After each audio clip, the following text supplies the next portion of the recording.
Sublime gracia del Señor, que a un pecador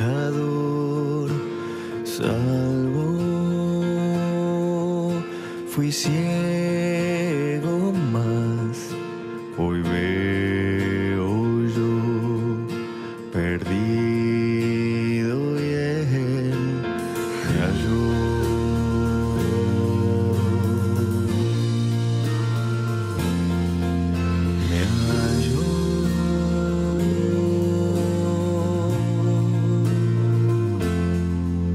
Su gracia me enseñó a tener mis dudas, ahuyentó. Oh, cuán precioso fue mi ser cuando Él me transformó.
¿Cómo están, hermanos? Bienvenidos a www.radiojesussalva.com. Nos reunimos una vez más aquí alrededor de Cristo Jesús. Mi nombre es Luis Yenko. Estoy muy honrado de poder haber hecho este tiempo con la palabra de Dios, poder llevar este devocional diario en el cual hemos recorrido desde el 7 de febrero hasta el día de hoy, sin dejar un solo día sin estar transmitiendo en vivo la palabra de Dios. Estamos terminando la Biblia completa. Es una bendición el poder haber llevado a las naciones a través de los medios, a través de Facebook, a través de la radio, a través de YouTube, la Biblia completa, 4 capítulos diarios para poder compartir esta hermosísima palabra de Dios. Estábamos escuchando una bella canción, Sublime Gracia. Usted puede comunicarse con nosotros siempre a nuestra línea, puede comunicarse siempre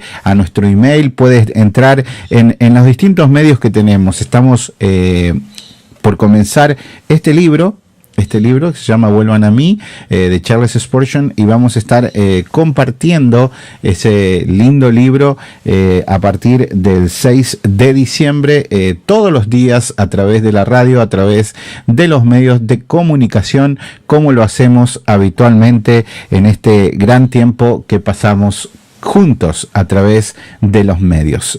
Si usted no tiene dónde congregarse, se puede congregar con nosotros en el 4500 Muncaster Mill Road, Rockville, Maryland.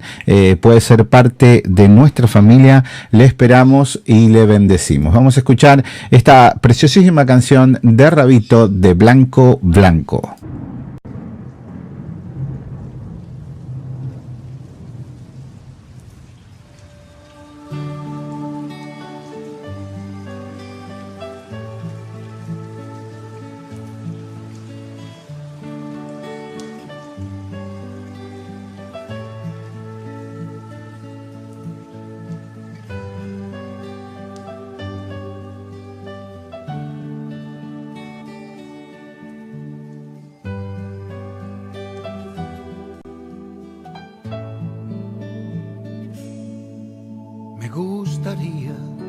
Te vistieras de blanco, blanco. Me gustaría que te vistieras de blanco, santo. Me gustaría que no me mientas como me mientes. De nada sirve que hables de mí si no me sientes. Qué cosas feas que se han cruzado ante mis ojos, que me han llevado desde las lágrimas hasta el enojo. Mi pueblo piensa que yo no veo, que yo no escucho, que yo no siento. Mi pueblo muere porque le falta conocimiento. Pero el amor que yo tengo contigo es un amor del que nunca me olvido. Va más allá de cualquier pensamiento. Yo soy el que nunca te miento. Y no te olvides que vengo a buscarte, porque jamás he dejado de amarte. Yo soy tu Dios, tu Señor, y te digo, vuelve al primer amor. Vuelve al primer amor aquí conmigo.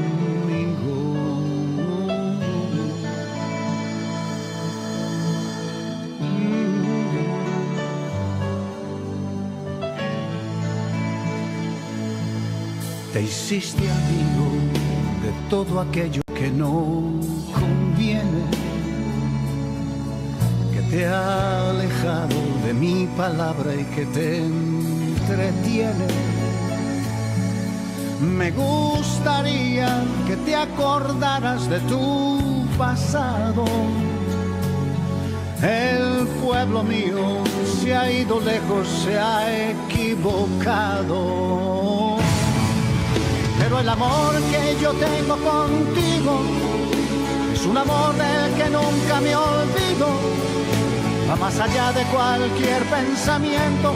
Yo soy el que nunca te miento. Y no te olvides que vengo a buscarte, porque jamás he dejado de amarte. Yo soy tu Dios, tu Señor, y te digo, vuelve al primer amor. Vuelve al primer amor aquí conmigo. Aquí conmigo. No, no, no. Me gustaría que te vistieras de blanco, blanco. Me gustaría. Preciosa canción de Rabito, de Blanco Blanco, para continuar compartiendo este día martes, seguir compartiendo la palabra de Dios. Y como les decía, que vamos a estar haciendo este tiempo devocional con un devocional preciosísimo, el libro Vuelvan a mí, de Charles Spurgeon, y queremos que usted sea parte también de este devocional diario, que tenga un tiempo para encontrarse con el Señor, que tenga un tiempo para ser bendecido a través de la palabra de Dios. Todos debemos tener ese tiempo de bendición con el Señor día tras día. Y a veces estamos tan ocupados que al que dejamos siempre de lado es al Señor. Y por eso que los medios de comunicación también pueden ser de gran bendición, porque usted puede venir manejando, puede estar en su tiempo y se conecta con nosotros para realizar este devocional que comenzaremos en diciembre 6. Y la presentación del devocional será así.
Capítulo 9. Ahora bien, el primer pacto tenía sus normas para el culto y un santuario terrenal. En efecto, se habilitó un tabernáculo de tal modo que en su primera parte, llamada el lugar santo, estaban el candelabro, la mesa y los panes consagrados.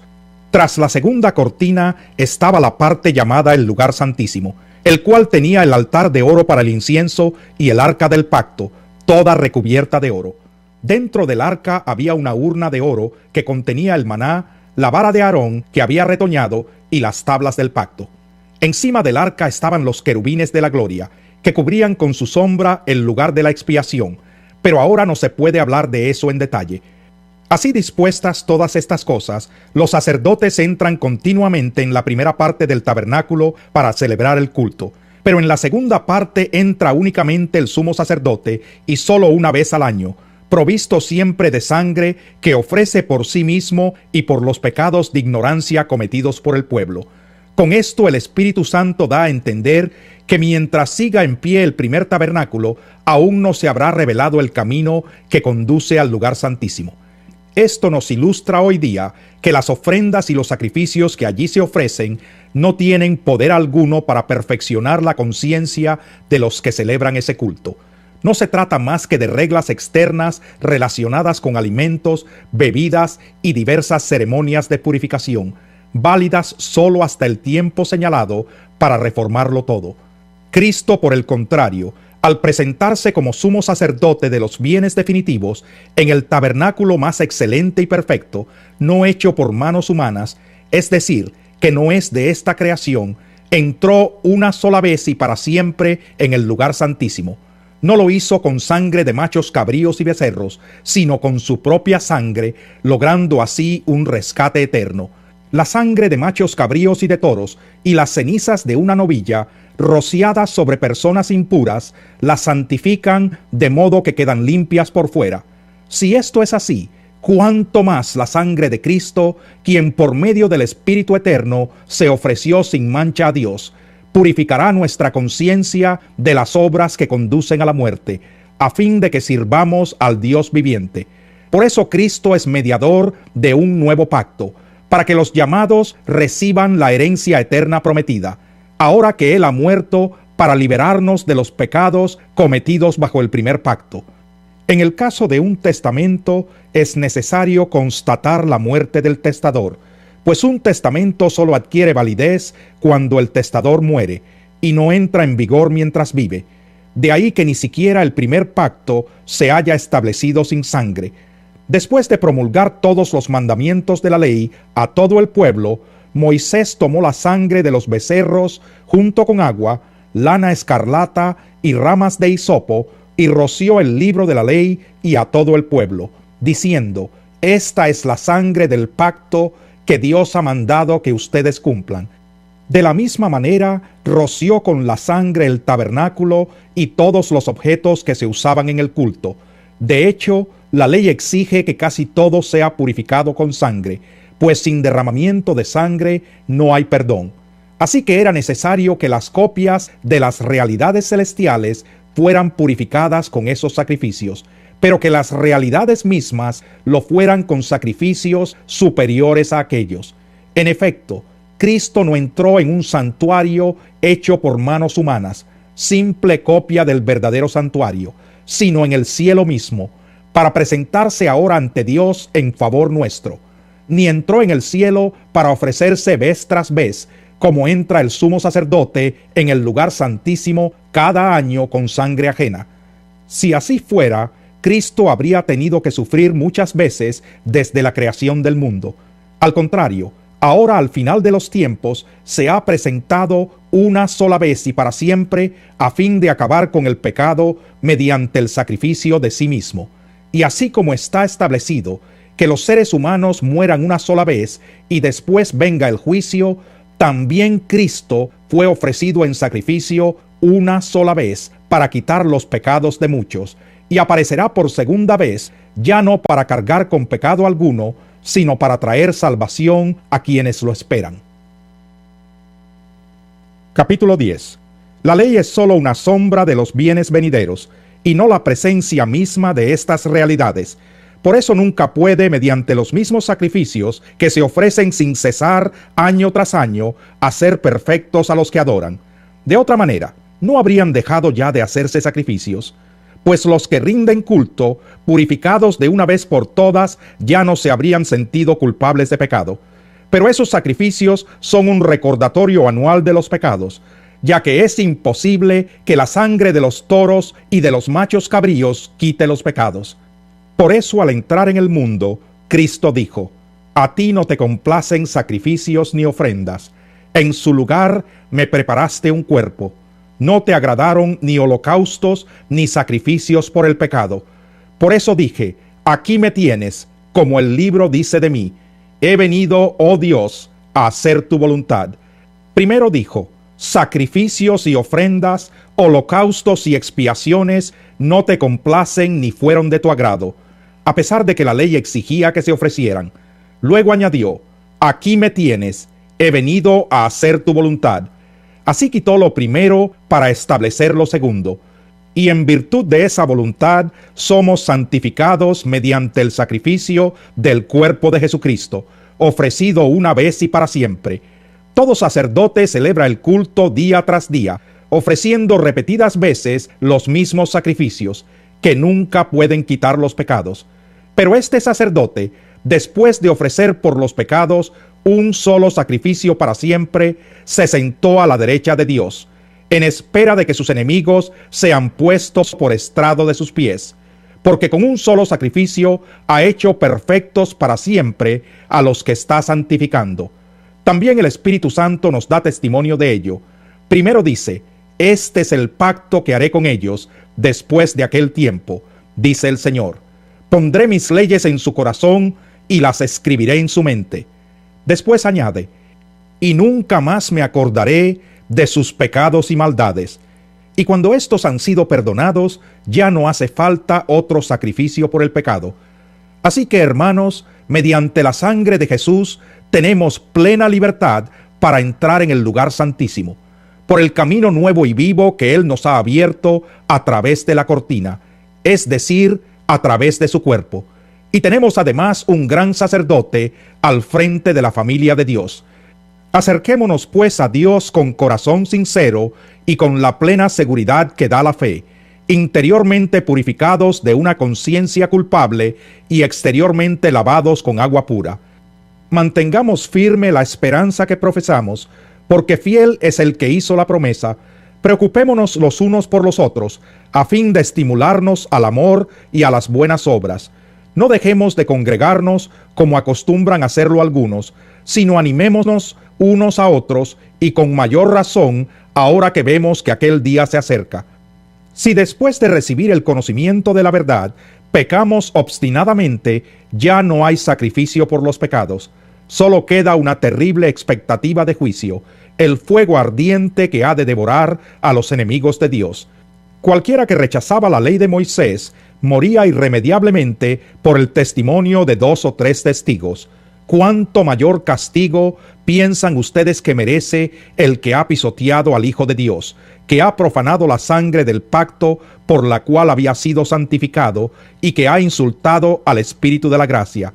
Pues conocemos al que dijo: mía es la venganza, yo pagaré. Y también, el Señor juzgará a su pueblo. Terrible cosa es caer en las manos del Dios vivo. Recuerden aquellos días pasados cuando ustedes, después de haber sido iluminados, sostuvieron una dura lucha y soportaron mucho sufrimiento. Unas veces se vieron expuestos públicamente al insulto y a la persecución. Otras veces se solidarizaron con los que eran tratados de igual manera.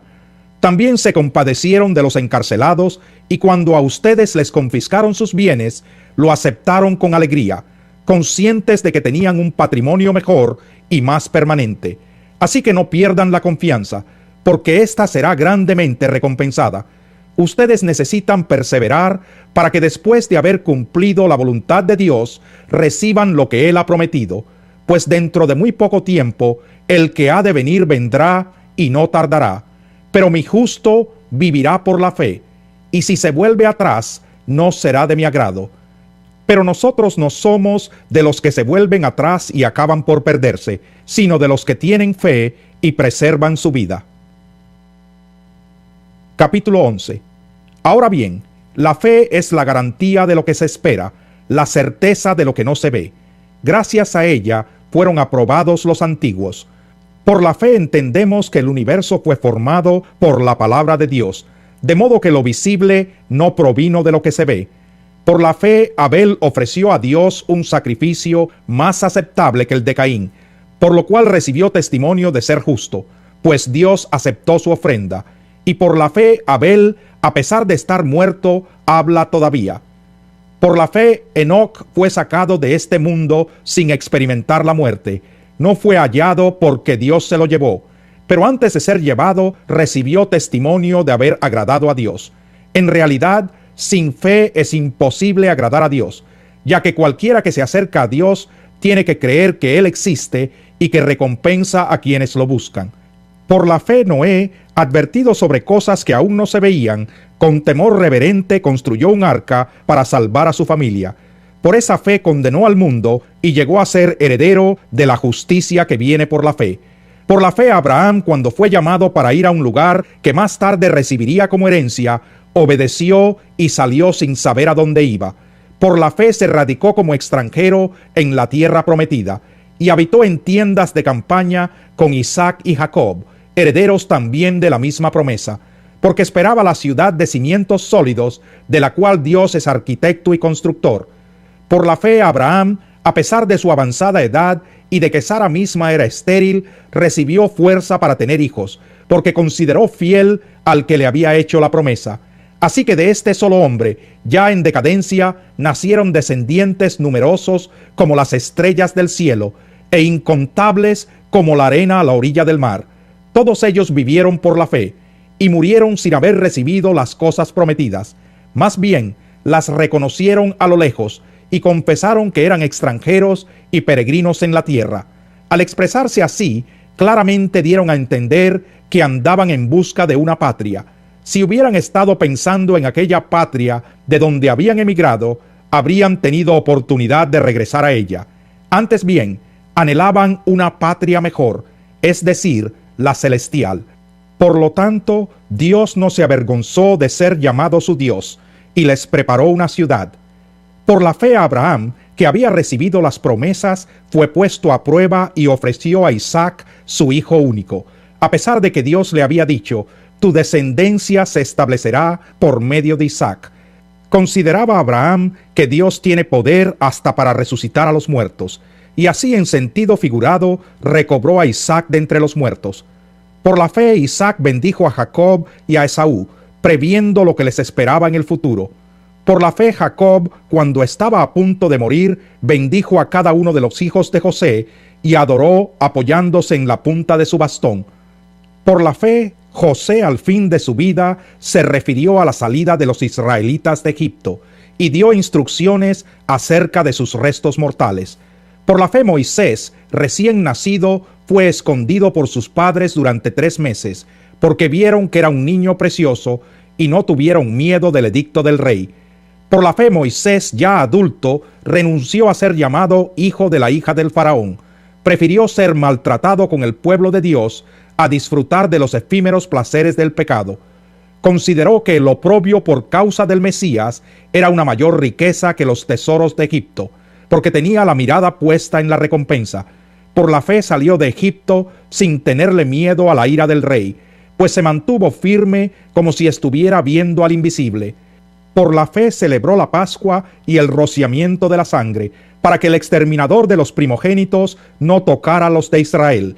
Por la fe el pueblo cruzó el Mar Rojo como por tierra seca, pero cuando los egipcios intentaron cruzarlo, se ahogaron.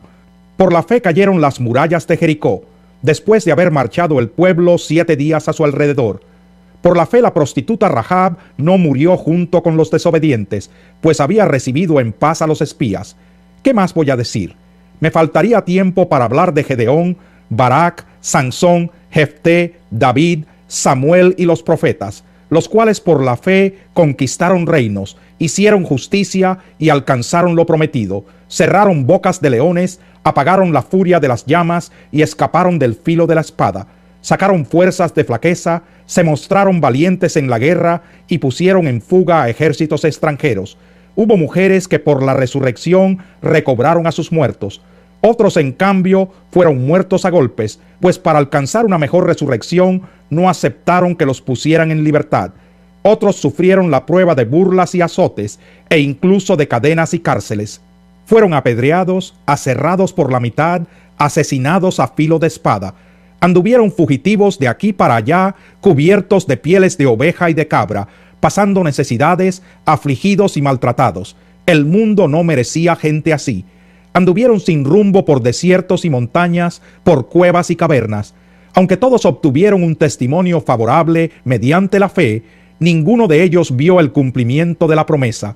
Esto sucedió para que ellos no llegaran a la meta sin nosotros, pues Dios nos había preparado algo mejor. Capítulo 12. Por tanto, también nosotros, que estamos rodeados de una multitud tan grande de testigos, despojémonos del lastre que nos estorba, en especial del pecado que nos asedia, y corramos con perseverancia la carrera que tenemos por delante. Fijemos la mirada en Jesús, el iniciador y perfeccionador de nuestra fe, quien por el gozo que le esperaba soportó la cruz, menospreciando la vergüenza que ella significaba, y ahora está sentado a la derecha del trono de Dios. Así pues, consideren a aquel que perseveró frente a tanta oposición por parte de los pecadores, para que no se cansen ni pierdan el ánimo. En la lucha que ustedes libran contra el pecado, todavía no han tenido que resistir hasta derramar su sangre, y ya han olvidado por completo las palabras de aliento que como a hijos se les dirige. Hijo mío, no tomes a la ligera la disciplina del Señor, ni te desanimes cuando te reprenda, porque el Señor disciplina a los que ama y azota a todo el que recibe como hijo. Lo que soportan es para su disciplina, pues Dios los está tratando como a hijos. ¿Qué hijo hay a quien el Padre no disciplina? Si a ustedes se les deja sin la disciplina que todos reciben, entonces son bastardos y no hijos legítimos. Después de todo, aunque nuestros padres humanos nos disciplinaban, los respetábamos. ¿No hemos de someternos con mayor razón al Padre de los Espíritus para que vivamos? En efecto, nuestros padres nos disciplinaban por un breve tiempo, como mejor les parecía, pero Dios lo hace para nuestro bien, a fin de que participemos de su santidad. Ciertamente, ninguna disciplina en el momento de recibirla parece agradable, sino más bien penosa. Sin embargo, después produce una cosecha de justicia y paz para quienes han sido entrenados por ella. Por tanto, renueven las fuerzas de sus manos cansadas y de sus rodillas debilitadas. Hagan sendas derechas para sus pies, para que la pierna coja no se disloque, sino que se sane. Busquen la paz con todos y la santidad, sin la cual nadie verá al Señor. Asegúrense de que nadie deje de alcanzar la gracia de Dios, de que ninguna raíz amarga brote y cause dificultades y corrompa a muchos, y de que nadie sea inmoral ni profano como Esaú, quien por un solo plato de comida vendió sus derechos de hijo mayor. Después, como ya saben, cuando quiso heredar esa bendición, fue rechazado. No se le dio lugar para el arrepentimiento, aunque con lágrimas buscó la bendición. Ustedes no se han acercado a una montaña que se pueda tocar o que esté ardiendo en fuego, ni a oscuridad, tinieblas y tormenta, ni a sonido de trompeta, ni a tal clamor de palabras que quienes lo oyeron suplicaron que no se les hablara más, porque no podían soportar esta orden. Será apedreado todo el que toque la montaña, aunque sea un animal. Tan terrible era este espectáculo que Moisés dijo: estoy temblando de miedo. Por el contrario, ustedes se han acercado al monte Sión, a la Jerusalén celestial, la ciudad del Dios viviente. Se han acercado a millares y millares de ángeles, a una asamblea gozosa, a la iglesia de los primogénitos inscritos en el cielo. Se han acercado a Dios, el juez de todos, a los espíritus de los justos que han llegado a la perfección, a Jesús, el mediador de un nuevo pacto, y a la sangre rociada que habla con más fuerza que la de Abel. Tengan cuidado de no rechazar al que habla, pues si no escaparon aquellos que rechazaron al que los amonestaba en la tierra, mucho menos escaparemos nosotros si le volvemos la espalda al que nos amonesta desde el cielo. En aquella ocasión su voz conmovió la tierra, pero ahora ha prometido: una vez más haré que se estremezca no solo la tierra, sino también el cielo. La frase "una vez más" indica la transformación de las cosas movibles, es decir, las creadas, para que permanezca lo inconmovible. Así que nosotros, que estamos recibiendo un reino inconmovible, seamos agradecidos. Inspirados por esta gratitud, adoremos a Dios como a Él le agrada, con temor reverente, porque nuestro Dios es fuego consumidor. Un buen mexicano le pone chile hasta los mangos. Un buen salvadoreño hace las mejores pupusas. Un buen guatemalteco cocina los más ricos tamales. Un buen colombiano hace las más ricas arepas. Un buen dominicano el mejor arroz con habichuela. Un buen nicaragüense el mejor gallo pinto. Un buen argentino cocina el mejor asado. Un buen hondureño hace las mejores baleadas. Un buen americano cocina las mejores hamburguesas. Pero si sos cristiano, no importa la nacionalidad que tengas, no podemos interpretar la Biblia a nuestra manera. Lo que es pecado ayer será pecado hoy y será pecado mañana. Los mandamientos del Señor Jesús son para todas las generaciones.